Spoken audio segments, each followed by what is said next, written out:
Welcome everybody to another episode of Rick Reads Comics.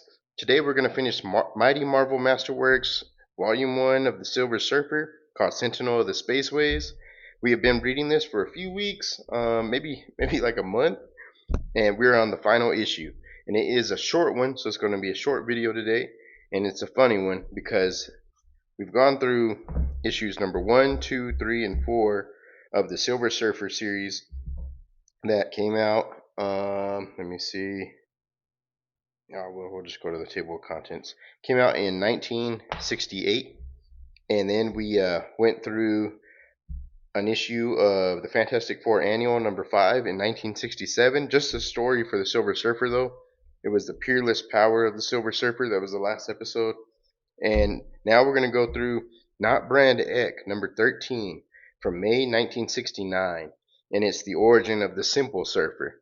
So it's kind of a little bit of play on that, like the Mad magazines and different comics with comedy focused on there. But anyway, let's go through it. I debated on doing this. I didn't know if I was going to go through it or not because it's kind of just like a funny issue. This is what we went through last week, and here is where we're going to be this week. It's got a lot of funny things in there, and it's only a few pages long. But there you go. There's the cover, and you also saw it in the thumbnail and the intro. But it's Not Brand Echh, issue number 13. And if you don't know what this is, if you don't know what this title actually means, if you remember back in the 60s, they, well, if you may not remember, but if you have learned about back in the 60s, there was always like commercials like Pepsi and Coke and different ones, and they would compare their product, whatever it was, to brand X. And it was like, just like a knockoff brand kind of. And they were always saying, our brand is better than, this. Let's have somebody try our brand, and then they'll try brand X, and they'll see that ours is superior. So that's kind of a play on this right here because they're saying they're not brand X. Not Brand Echh is what the title is. And so they're Marvel. And this all came about because they had an idea of making fun of other comics, making fun of other comic characters. But they brought it to everybody, and then Stan Lee said, you know what, let's not do other comic characters, let's not do other companies, let's just make fun of our own. So this was like a 13 issue series, and then later on they came out with a 14th issue like in 2017 or something, just for fun. But anyway, so it's the last issue. There's other stories in here. We're only going to go through the Silver Surfer one because that's all that was included in this volume. But I'll go ahead and read this thing real quick at the top. It says Marvel's premier parody magazine, Not Brand Echh, presents a cross-eyed look at the Simple Surfer. So it's the most unwanted epic of the week, the origin of the Simple Surfer. And it says, one of comicdom's kookiest collaborations, promulgated and passed off on Stan the Man Lee by Roy the Boy Thomas and Marie the She Severin, lettering Gene Izzo, and loitering Herb Forbush. So it's going to have a lot of play on words and stuff like that. There's a lot of references that you won't even know because of the time that we live in. This is all stuff like for the 60s. So we may not catch all of these. And it says, they used to call me the Silver Burper. And then it says, till I latched onto a bromo. So, I don't know about that one. High over the roof of the Bronx, he soars, free and unfettered as the cost of living itself. Behold the sky-born buzzer of a zillion grocery stores, the zapping, zooming, hit-and-runner from beyond the farthest reaches of Hoboken. This glitzy, gabby speaker of truisms, whom man shall call forevermore that nut who what keeps flying around on his slippery surfboard. So this is a very comedy influence thing. So we're gonna have a lot of those where they're talking kind of crazy. So we have Silver Surfer here on Earth, and he's flying through, well, the Simple Surfer, but he's flying through this neighborhood. For neither blockbuster brickbat nor other alliterative armament can halt the Simple Surfer, nor, unfortunately, can they stifle his high-flown harangue of homespun homilies. In all the tri-state area, in all the psyched-out suburbs from here to Hackensack, I have found no borough more blessed than this, no subdivision more richly endowed with concrete and clothesline, with wall-to-wall rodents, with interfaith muggings. And then this guy in the window says, yeah, sure, we got everything but peace and quiet. And then this guy over here says, go on, get out of here, you bum. And then the bullpen gang right here is saying, if you can understand that, which is talking about this up here, it says cockamamie caption, you're set to read the whole story already, because it's going to be cockamamie and pretty crazy. But you have the Simple Surfer flying through the neighborhood here, and you see Captain America's suit from a clothesline and Asgard Hilton. So it's a, an Asgard towel, as if they had a hotel there. But he's flying through, and he's still in his meditative state and thinking out loud and doing his soliloquies like he does. And then over here you have your guest appearances from Iron Man, the Fantastic Four, the Hulk, and Namor. But Spider-Man, of course, and he's flying through, messing everybody up. But okay, let's get back to reading. He's passing through. You'll find some funny things here. He says, possessed of pollution in great abundance, with garbage enough to suffocate South Dakota, and smog ever present, ever asphyxiating, ever symbolizing a new day, and more smog. And he's going through the city reservoir, and there's a bunch of garbage in there. It says, and yet there are those who selfishly, callously refuse to share their blessings with their fellow men. Beat it, Mac. You bother me. So he's talking to a hobo over here, and he just said that, but he's doing the opposite. He says, just a dime, mister, just a dime. And he says, those who here in Fun City even resort to wanton violence. And then he raises his arm out and says, and if there's one thing I can't stand, it's violence. And then he slaps a bird out of the air. If anybody so mentions as much as anybody, oh man, if anybody so much as mentions that nasty word to me, I'll give him such a smack.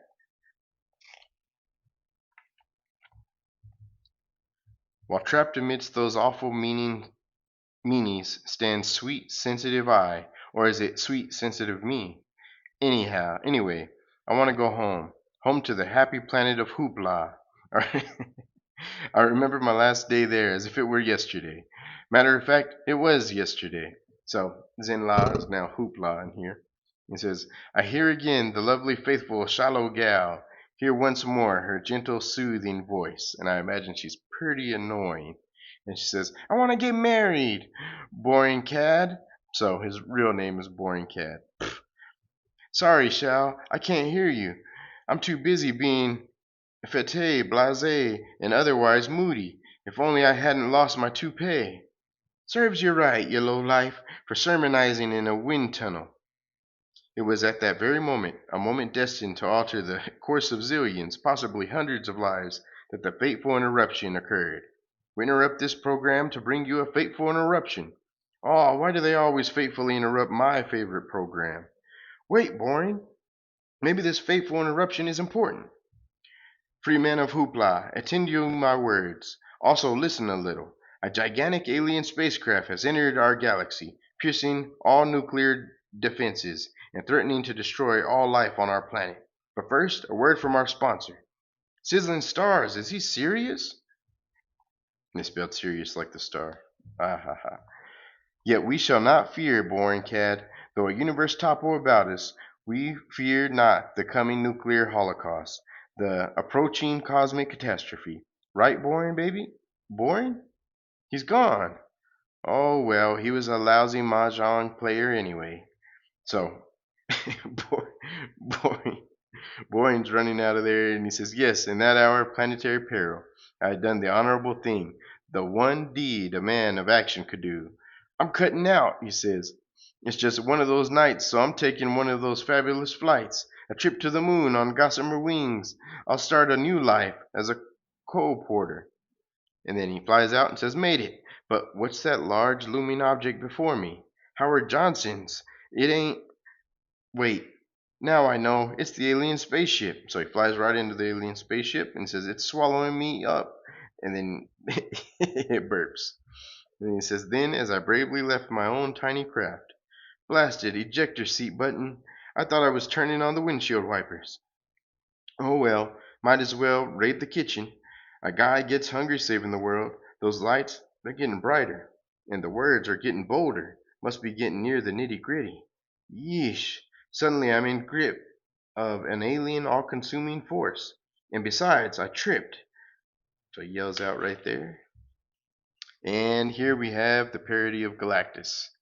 And it says, "Rise, puny one, rise and face the monumental majesty, the magniloquent merchandising of Galacticus. Rise because you are in the pulsating presence. Also rise because you are squashing my big toe." So he's crushing his foot right there. He says, "But do not seek to save your pitiful world from the planetary pitchman. Hoopla is my sales territory now. I just bought the franchise from the living planetoid." And then he's thinking right here, "Galacticus, the star-to-star salesman, whose hard sale is legendary. Galacticus, he whose foot is ever in the doorway of a zillion galaxies. Galacticus, the no-money-down king of the used comic game. Rather a flock of famished Forbushes than the sales pitch of, oh yeah, Galacticus." He says, "No, Hoopla is still recovering from your last fire sale. Like, you sell real fires." It says, "Never mind that. Our complaint department is closed on Sunday, also Monday through Saturday. Besides, I'm interviewing today for a new roadman, and let me be your roadman, Galactic, my boy, or old boy. That way I'll get out of marrying shallow gal." "Sure, why not? Boring cat. Prepare to be repackaged." And he says, "Holy Haley's Comet. I'm being wrapped in saran wrap." It says, "And to transport you a swinging, soaring surfboard, yours to control with but a single thought." "Great, I'll try to think of one." "Now, and for 12 easy installments, you are my advance agent. Now and forevermore, you are truly," and then he is flying around on the surfboard, runs into Galactus and says, "Oops." And it says, "The simple surfer." So he says, "This is what I've dreamed of. This is what I've ever longed for. Expense account, traveling expenses, the works. But first I must bid a fond farewell to the lovely, ever faithful, shallow gal." So he flies up to her apartment, looks through the window, and says, "Don't be alarmed, Shal. I am him who was boring." When she says, "Boy, were you ever." And he says, "Shal, baby, don't you understand, sweetie? I have made the supreme sacrifice, paid the ultimate markup, that a world might live. Then amscray and let me live. I've got a coke date with the watch it. Say no more, or even less." Say less. Wow, that's way back in the 60s. And the Watch It, of course, is a parody of The Watcher. And it says Weight Watchers incorporated on the shirt. And so he's already been turned away by Shallow Gal, hence her name. And so he's flying off and he says, "Where soars the simple surfer, there he must soar alone." And then the Watch It says, "Maybe it's your breath, Schlump." So he says, "Well, do I remember my cataclysmic career, which lasted one ish of Fantastic Four, until I dared defy Galacticus by giving the Fantastical Four the gift of life itself." So they're Fantastical Four here instead of Fantastic Four. "You gave each of them what? A free lifetime subscription to life? This'll break me, Nudnik. Okay, so I got carried away. So sue me." "No, for Galacticus bears no malice. Malice is for lesser beings. I am kinda hacked off, though. I hereby banish you to Earth, forevermore." Does that mean I'll be here long enough to collect unemployment? So here he is in space, and he says, "But as time wore on, and the Newsweek did the same, I felt again the prickly pangs of loneliness. Exiled on Earth, I am a stranger amongst strangers, an alien amongst the race of man. Worst of all, I can't even get a suntan through this saran wrap. Whoosh! Even the stratosphere is not safe anymore." And he, yells at the space debris, and he says, "Gotta find a pad of my own." So he's looking for a place to stay. He says, "And now, at long loquacious last, I have found that which I so unceasingly sought, a society of those who share my depth of philosophical insight, a world of like minds, of kindred kind of soul brothers. In short, the simple surfer has at last found a home." And here he is with everybody on the surfboards surfing around. And he says, "You know it, Moondoggy. Hang another 10, Big Kahuna." So these are the people from the Archie comics. And he says, "Arf." He says, "But we've got to follow him, Sandhog. With those eyes, he may be Daddy Warbonds in disguise." So these are all parodies of other characters. As Archie, this is Annie, the little girl that's, Daddy Warbucks is Daddy Warbonds. And then you got some others over here. With him on our side, Frankie, we'll make Beach Party Movies box office again. Truly the American International Interplanetary End. So that's the end of The Simple Surfer. He found his home surfing away with some other parodies. And now that we're done with that, that's the end of Volume 1. In the back, like special features, you have a few drawings here. Silver Surfer #1 cover, original art by John Buscema and Joe Sinan. I'm not sure if I say his name right, but I think so. There's that cover from #1. And it is almost there. Right there. That one right there is right there.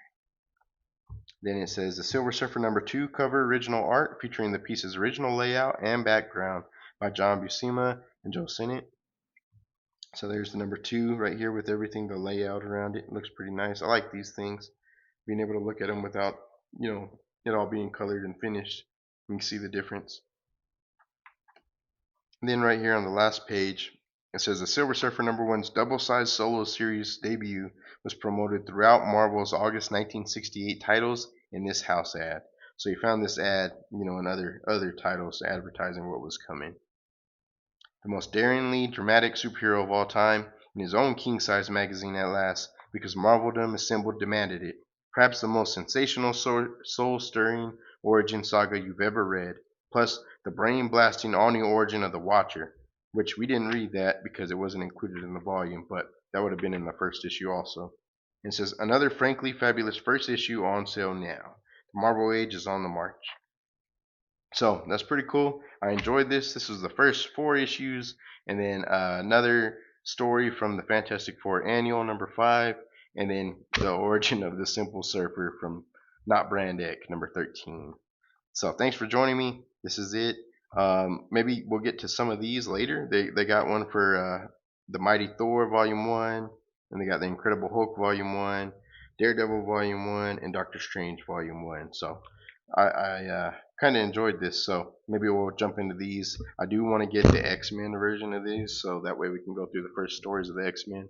But thanks for joining me, and I'll see you again next time. Hopefully we'll have another episode pretty soon. My schedule's kind of crazy right now, but we'll see you next time, guys.